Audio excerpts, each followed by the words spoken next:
Good morning. Good morning, everybody.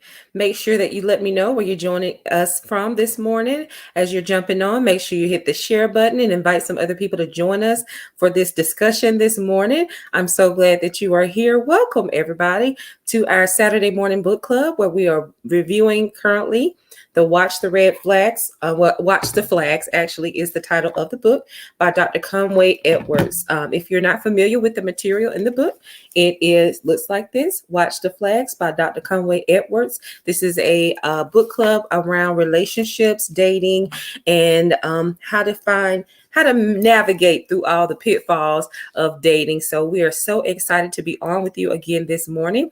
If you're just joining us for the first time, welcome everyone. This is actually episode number 6.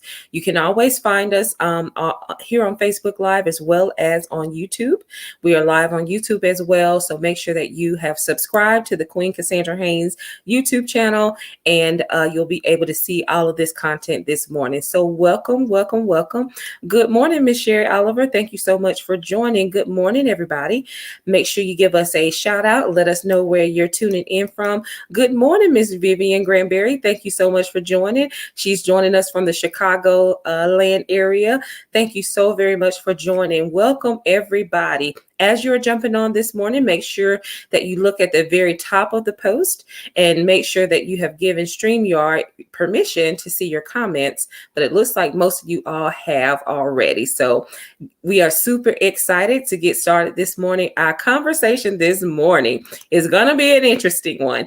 And I'm hoping that those of you that are tuning in are willing to participate and give me your feedback as we discuss the topic this morning about the sexual flags in dating. So this chapter of the book had a lot of interesting perspective on dating that we're going to talk about in a little bit. The main thing I want you to know is that dating requires maturity. So we've talked for the last few weeks about dating requiring maturity. It requires integrity. Dating requires knowledge. It requires the ability to be able to be selfless instead of selfish. So we've talked about several things over the last few weeks. So if this is your first time catching up, then you're more than willing to go back and look at some of the previous episodes. They're all posted on YouTube as well as here on Facebook Live. So I'm so excited to have you all on this morning. So let's dive into this content, and I really hope that you are willing to engage this morning, and let's have this conversation. So again, just a few logistics about our book club. We're meeting every Saturday morning right here at 10 a.m. on Facebook and YouTube. Again, no negativity or rude comments, or you'll be going to the block party. So, and why am I doing this? I am doing this simply because I went through a situation where I was catfished, y'all, and I ended up missing some very important things in getting to know someone in a dating relationship. So I decided, and I was led by God after I was exposed to this book, to be a resource to other people that are in the dating world, and make sure that we have the right conversations so that you feel that you're equipped to manage this dating game. Because honestly, it's a game. So there's a lot to dating. A lot of us, enter into dating without a lot of knowledge or knowing how to navigate relationships with people. So I really thought that this would be a helpful way to bring you some good material from a trusted resource and some opinions about things when it comes to dating. So that's why we're doing this. Again, this is episode 6. So if you've missed some of the previous ones, make sure that you go back and catch up with us. So again, welcome everybody. Thank you so much for joining. Welcome to Angela James. Thank you so much for joining. Good morning, Miss Sabrina Green. Thank you so much for joining. So welcome everybody to episode number 6. And this one today is we are talking about sexual flags in the dating game. So that's what we're going to talk about today. I want a disclaimer to let you all know that, first of all, a lot of what we're going to talk about today are the opinion of the author of the book. So anytime you do a book review, we're not saying it's the gospel. We're not saying you have to do it this way. But what we are saying to you is, here's some suggestions on how to manage the dating the dating relationship, how to manage the dating game. So here are some suggestions, and we want to make sure that everybody has their the opportunity to explore the opinions of the book. All right. So again, this is not always from a Christian perspective, from a biblical perspective, but our goal is to educate people, allow you to make your own decision when it comes to dating, and actually to have an open platform here today for us to talk about some of the things that are mentioned in the book, whether you agree, you or whether you not agree. I want you to provide pushback in these comments today, because this is going to be an interesting topic, and I want to make sure that as a mature adult that we are addressing the comments and the needs of those that are tuned in today. So again, this is episode 6. We're talking about sex, baby. All right. So the book starts off this chapter talking about the green flag in sex and relationships. And it says that the green flag of in dating when it comes to sex is that purity leads to clarity. Sex during dating can cloud your judgment and your ability to see the truth about a person, their emotions, their intellect, and their spirituality. So in the book, he's talking about purity leads to clarity. So let's unpack this a little bit.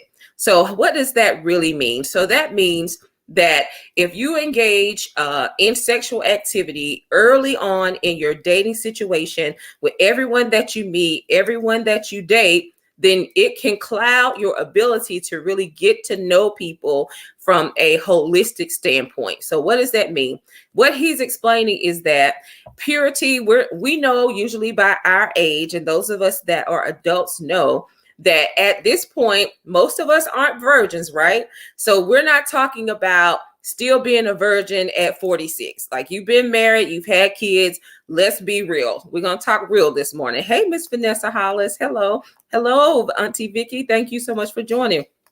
We're going to talk. So we're talking about the real deal. Okay. So we know by now you have had sex. You have tested the waters. You have been there. If you're a younger person, maybe you haven't, but most of my audience are mature adults. So we know that purity as far as being a virgin per se is already out of the question. All right. So what he's talking about is this concept of, being clouded by the endorphins in your mind that are released when you have sex, and you have sex with someone you're not married to. So what he's talking about is purity leads to clarity, meaning in the dating world, as you are venturing out to date, you may want to choose to abstain from sex in the beginning, especially because sex during dating can cloud your judgment and your ability to see the truth about a person. There are some concepts and some words that have been used in the past when we talk about this concept of purity leading to clarity when it comes to dating. Me and some girlfriends of mine, they came up with this word, and y'all know we're going to be real, raw, and relevant today. So this may not be one, if you have kids in the house, that you want to be tuned into. You might want to go back and watch this one later. But we're going to talk about it. Good morning, Makithia. Thank you so much for joining. So we're talking about this first concept of sex in dating early on. So, some of us, I know I have been a victim of engaging in sex in dating relationship, and we call it being digmatized. Now, yes, that is a word that the females use. For the kings that are listening, there's a word that females use that say, when you have powerful sex and it's great and you enjoy it early in the dating relationship, it has an ability to make you want to overlook some things that you would otherwise not put up with. So in the secular world, it's called being digmatized. Okay. And now, and I'm sure guys have their own version of that word, from a female standpoint. Some of it is, coochie whipped, all kinds of things that we talk about. Let's be real, y'all, when it comes to sex and dating. So what he's talking about in this book is that having sex can cause you to overlook some things that you would not otherwise be okay with. So anybody have any comments about that? I'm interested to hear. Is it just me, or has anybody else, if you're willing to admit it, you have overlooked some things in previous relationships that you probably would have not been okay with had you not had those endorphins going off and everything saying, whoo, that was good. Maybe it wasn't so bad. Let me just go back one more time. So he's talking about in this book, purity, not in the form of actually just meaning that you are pure from a virgin standpoint. He's talking about allowing yourself the opportunity to get to know someone based off who they really are without that influence of sex being on your mind. So this is saying, because honestly, good sex causes you to think about things a little differently. Okay, so I know it's not just me, and I know y'all may not want to comment this morning, but this is it's real, it's real, it's real and true. Come on, it's real and true that sex can cause you to make different decisions that you may not otherwise make. All right. The next point he made was that decision making is easier, allowing the pursuit of the right goals in the absence of sexual influence. So let's unpack this again.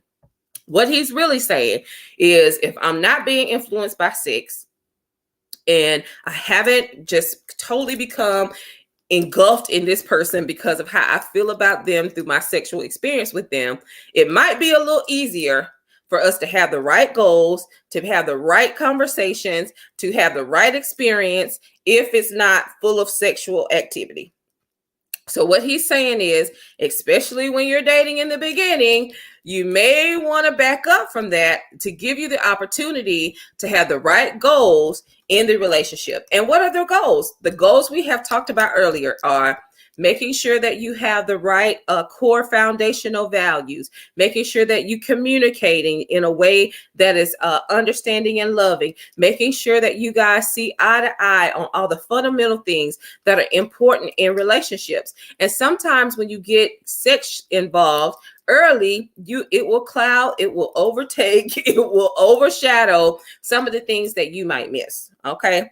So are y'all agreeing or disagreeing? I'm interested in hearing the feedback today, because again, these may not represent all of my own personal feelings, but I want to make sure to accurately review the information in the book. The next thing is about how important is sexual purity as you get older. So this is one question that I had that I'm interested to hear what you guys think. So how important is sexual purity as you get older? So at 46, am I really interested in their body count? Okay, so what is body count for those of you who may not know?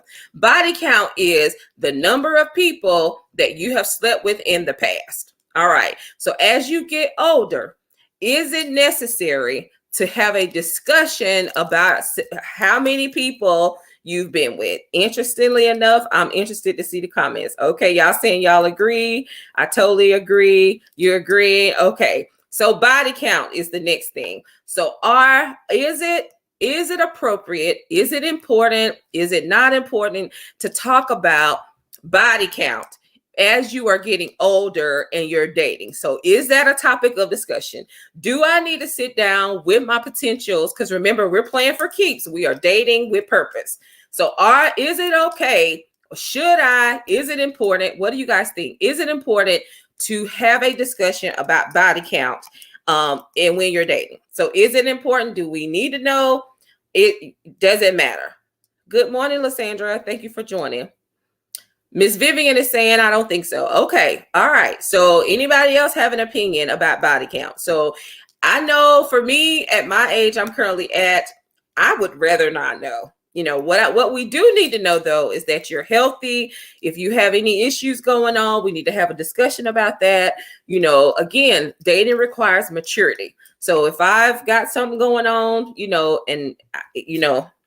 and we need to have a discussion about it, then okay.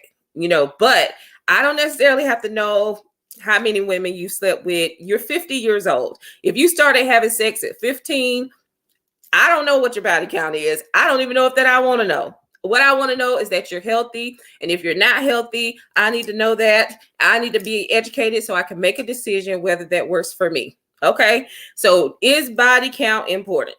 So no, most of you are saying, I don't think so. No, yes. Okay. So, and honestly, do you really think people are honest when they talk about their body count?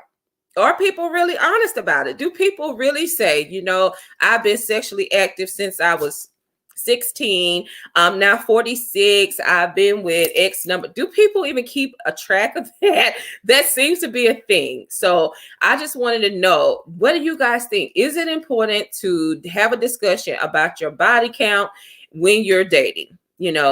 I do agree that health issues, health things, definitely you should have a discussion once you're serious with that person so they know where they stand. Go get tested, do the things that you need to do to have a good relationship sexually. But is it important to even know how many people that person has slept with? So let's see what's going on in the comments. Decided for me that I wouldn't tell unless we're having a one-time discussion. Hey, I like that idea. Okay, so one-time discussion, which means, you know what? If we're deciding that we're going to have this discussion, number one is got to be honest. And number two, we're going to have this discussion one time, and we're not going to ever bring this back up again, in an argument or anything like that. We're not going there. So yes, I understand that.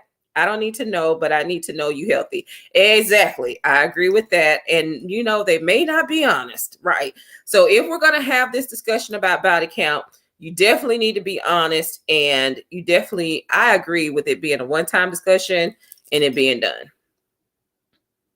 So this was the other question. I was discussing this with a guy friend of mine, and we had this discussion about this, and he seems to think that, again, dating requires maturity. So let's ask this question. Should there be a discussion if you have slept with someone that you both have in common? So so here's the example. So I lived in a different city. I ended up having a fling with someone back in the past, right? And so then I end up getting serious with my new person, my potential, my next mate.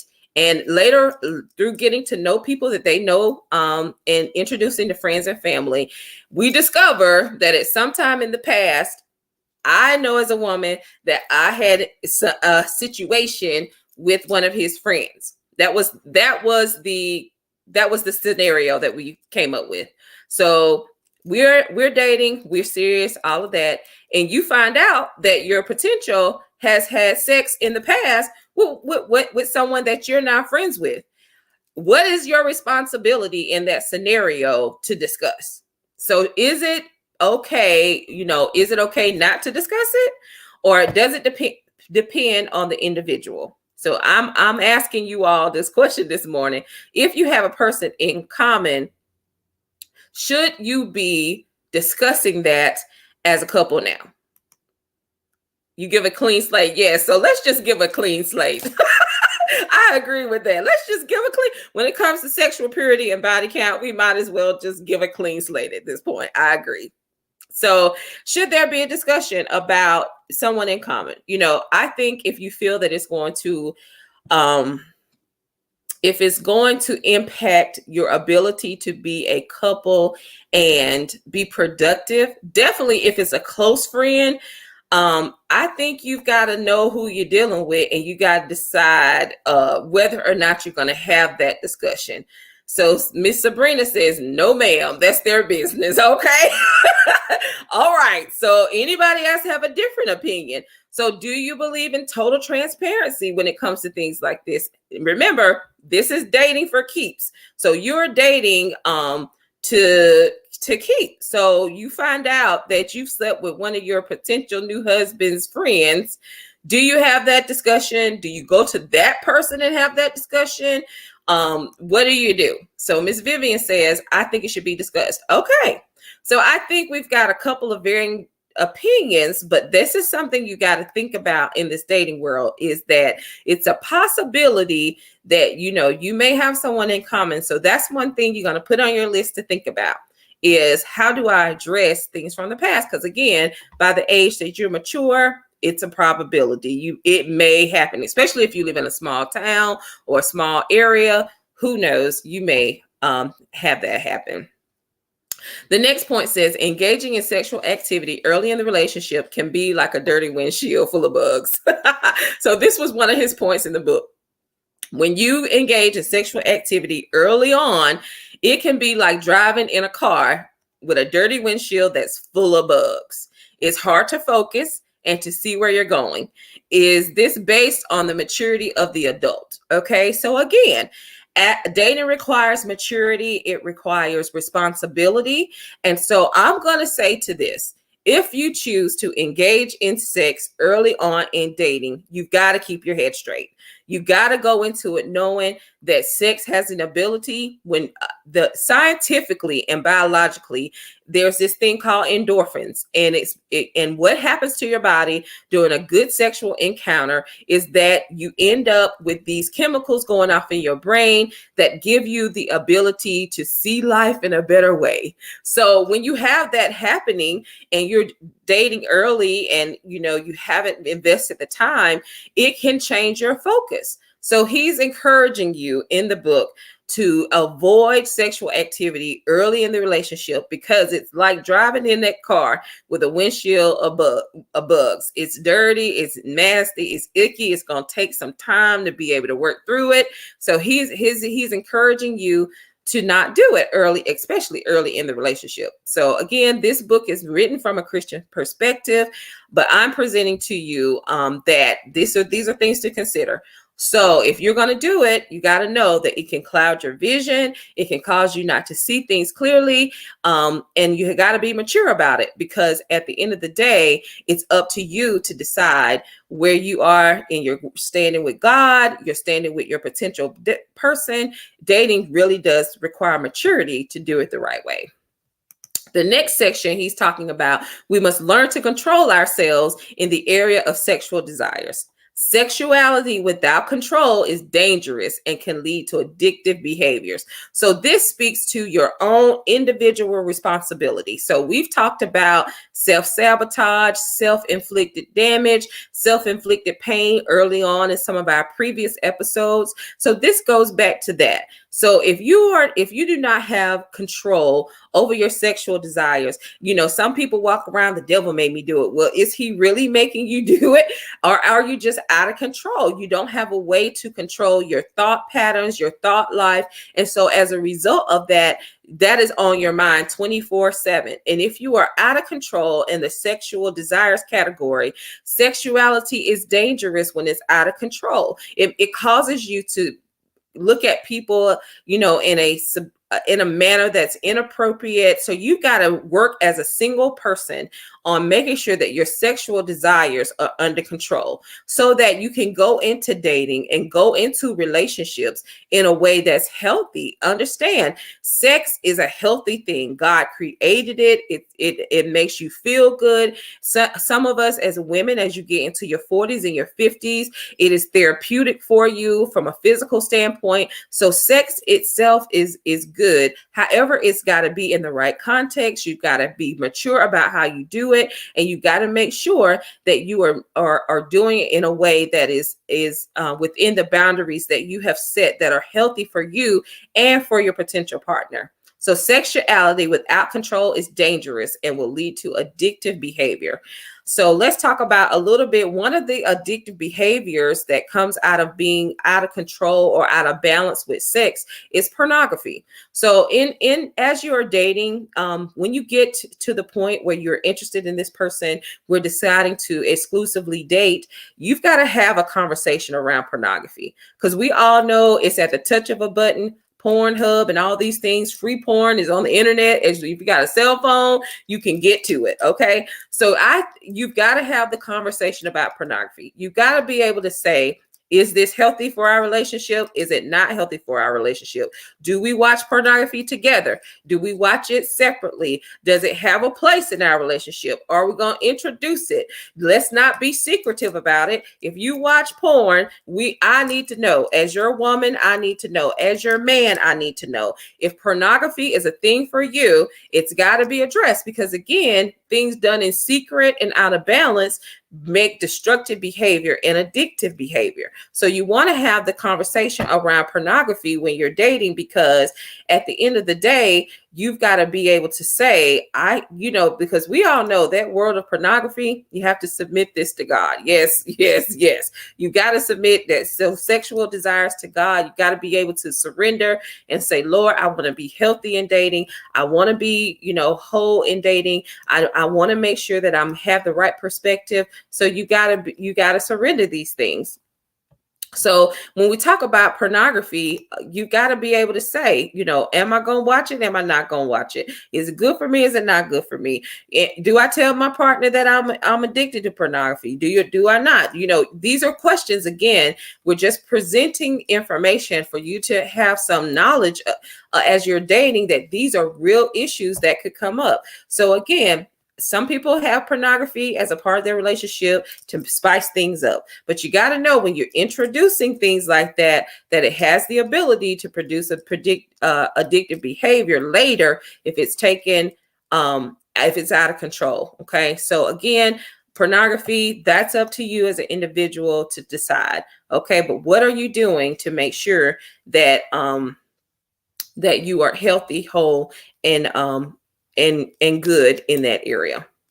So let's move on. So what are the rules for the first date? So what are rules for the first date? Okay, so this goes back to boundaries. So as you're thinking about, okay, I'm getting all this information in this book club about dating, how to do it, all this. Okay, I have met a potential. I'm ready to go out on a date. What happens at the first date? There should be conversation about the first date before you go on the first date. Okay. It's important to, what he says in the book, define the boundaries. Okay. So you got to define the boundaries. What is allowed? Am I okay with you touching me? Do I want a hug? Have we talked about kissing? Am I a kisser? Am I not a kisser? Do I like public displays of affection? Do I not like public displays of affection? Can I hold your hand? Do you not like? So these are all things that, as a responsible adult in a dating relationship, that you should discuss in some fashion. You don't have to go into it like, okay, you asked me out on a date, so let's set the ground rules. This is what I don't want you to touch me. No, that's not the way to do it. This should be things that you discuss as you're just getting to know each other casually. You discuss these things. You talk about, okay, are you an affectionate person? What does affection mean to you? How do you feel that a person should be touched to show signs of affection? Are you aggressive, or do you feel like public displays of affection are embarrassing? How does that feel to you? Did you grow up watching your parents or people in your household be affectionate toward each other? So those are some ways that you have those type of conversations ahead of time, so that when you get to the dating portion, you've already discussed those boundaries. So what are your rules for the first date? Anybody have any specific rules around dating they want to mention in the comments? Is there anything that you want to discuss on first date? For me, I've usually talked about the whole affection thing ahead of time. So a first date for me is really just kind of building upon what we've already had a lot of phone conversation about. So I've already usually talked about these things, ahead of time. So again, she says, I am gathering data only on the first date. Okay. So first date, no touching, you're only gathering data. We're not doing anything. No public displays of affection for you.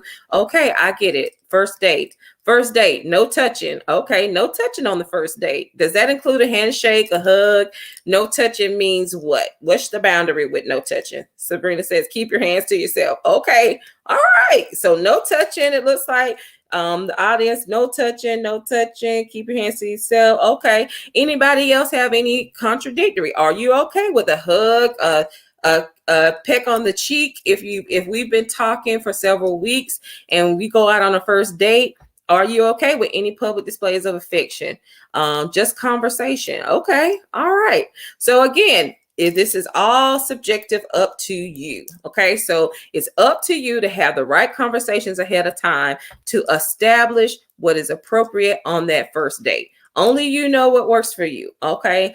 Some people might want to greet me with a hug, side hug, what they call a little church hug from the side. You might be okay with that. Some people may not want any physical touch. So that really is up to you. You've got to decide as an adult what is okay. Because Miss Vivian, with her, she says she's okay. She can have a hug, maybe even a peck on the cheek on the first date.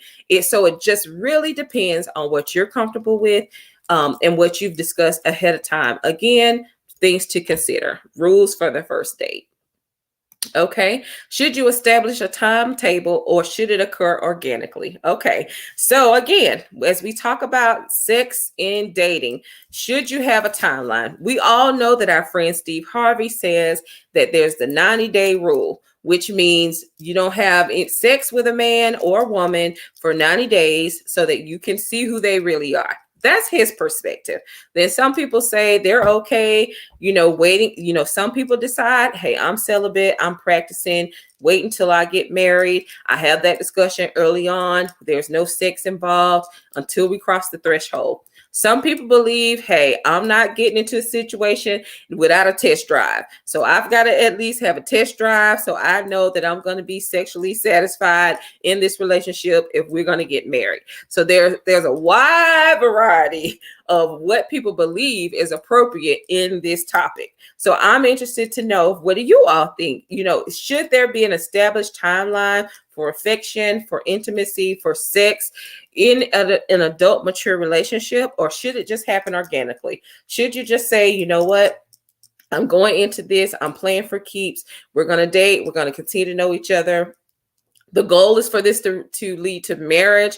And so I'm not going to put a timeline on it. I'm just going to say, if it happens, it happens. If it doesn't, it doesn't, especially if we haven't agreed in the beginning that we're going to be celibate. We're going to, if you're a Christian, we're going to honor God with our temples until we get married.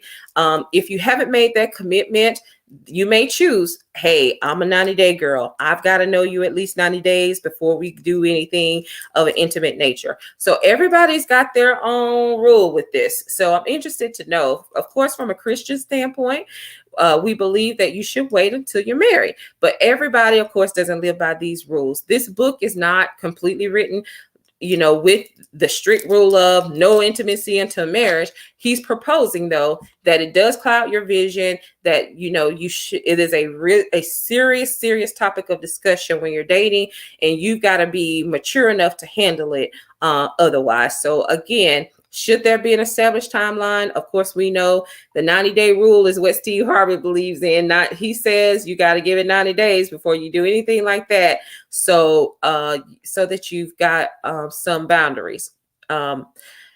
She says, I have to live by structure. Live by structure. That's right. So you got, every person knows what works for them.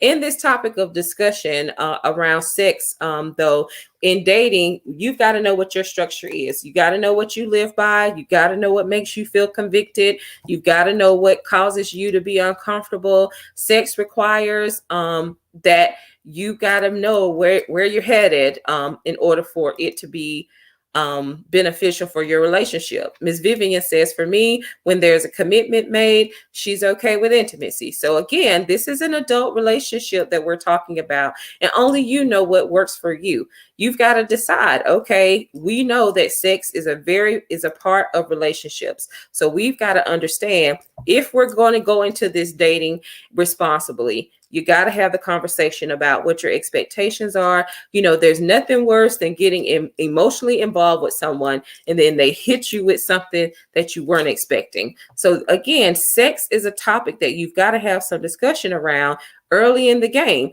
Whether you're going to do it or not, you've got to set expectations to make both of you comfortable and be able to have that discussion. All right. The last point is that sex is good. I agree. Sex is great. Sex is good, it's great.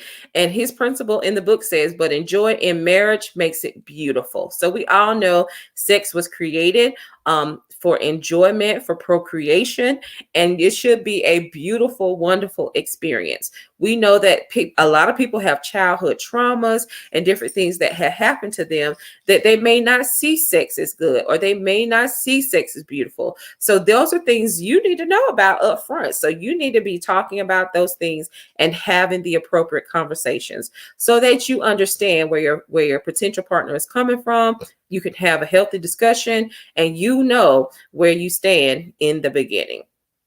So sex is good, and even in marriage it should be even more beautiful. So that is the chapter. It's a quick chapter. It just simply talked about some things you need to reiterate. Clarity is important when dating. You got to know where you're going, where you're starting off, who you're dealing with. And sometimes that sex can make decision making very hard. It can cause you to be cloudy in your judgment. We also talked about it may not be important to talk about your body count. That may be a discussion that you don't want to have. That's truly up to you. If you have mutual people that you both slept with that you might want to discuss, and then lastly, making sure that you are mature about what you decide to do and having control over your sexual desires and making sure that it is not dangerously out of balance and that you've addressed those things that are inappropriate in your life. Lastly, what practices do you have in place to say no or avoid temptation while dating? Okay, so this is something for you to consider. This is your homework, is to think about what things do I need to put in place to avoid temptation. So if I am a person that has decided I don't want to engage in sex, I don't want that as a part of my decision-making process, then what am I going to do to avoid temptation while dating? One of them, of course, is to keep your dates in a public place. Is to date people in restaurants, go to the park, go on double dates with other people. If you want to put some things in place to have some boundaries around temptation, until if you're not comfortable with that, then you need to think about it ahead of time. So this is your homework assignment, is to think about what things do I have in place, am I going to do to avoid temptation or simply say no while I'm dating. Okay, so am I going to go only on public dates? I'm not going to go to the person's house after a certain time. Am I going to allow myself to go on trips one-on-one with them? What things are you putting in place if you have made the decision that that is not what's helpful for you? So what things are you having in place while you're dating to make sure that you are you're comfortable with how these decisions are? Wished I had this type of teaching years ago. Thank you, Ms. Lassner. I'm glad you're enjoying. So again, that is the chapter this week on sex. It is simply about being mature, making decisions, knowing what's best for you as a woman, as a man, and walking through that with your potential partners. So you don't want to blindside anybody, especially with the celibate conversation. If you've decided to be celibate and date, that is something you need to talk about early. That person needs to understand what your boundaries are. They need to know that we're going to date publicly. We're not going to have any one-on-one dates in a hotel room. We're not traveling out of town together and sleeping in the same room. Those kinds of things, because those can become issues later. So you want to make sure that you're having those conversations early and that you're comfortable with your decisions, because these are things that come up as issues later on down the road. Okay, so any questions, comments? I see. Okay, we've got testimony here. All right, this one says she's dated for 12 years. It was love and sex that kept her there. Celibacy since 1991. Finds a wife, finds a good thing. Wow, I have a desire to date and marry with a godly mate. That's right. So you got to know what you're waiting on God for. You got to know what your boundaries are, and of course, you've got to know what works for you. Thank you so much. Thank you so much.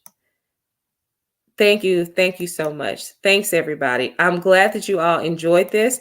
My goal is always for it to be beneficial to you and for us to always learn together. I appreciate everyone's comments and want to make sure that you guys know how to keep in touch. So at the end of the day, here's my contact information. If you have more questions or questions or concerns, please make sure that you subscribe to the Queen Cassandra Haynes YouTube channel. More exciting things coming there. Also, I have Queen Bling every Thursday night at 8 p.m. We're also going to be adding Tuesdays in the coming future, so it'll be Tuesdays and Thursdays. Make sure you follow me on Instagram. Lastly, if you want to plant a seed or if I've said anything that has been beneficial and you want to support financially, my Cash App, of course, is Queen Bling Cassandra. All right, a few more comments today. Let's see. I'm glad you all enjoyed it. Thank you so very much. Well, yes, we have a couple of more weeks to go. Next week, we're going to be talking, I believe, about communication. Thanks, everybody. I appreciate you all. Well, I pray that you have a great day today, and we'll see you next week on episode number 7. Bye-bye.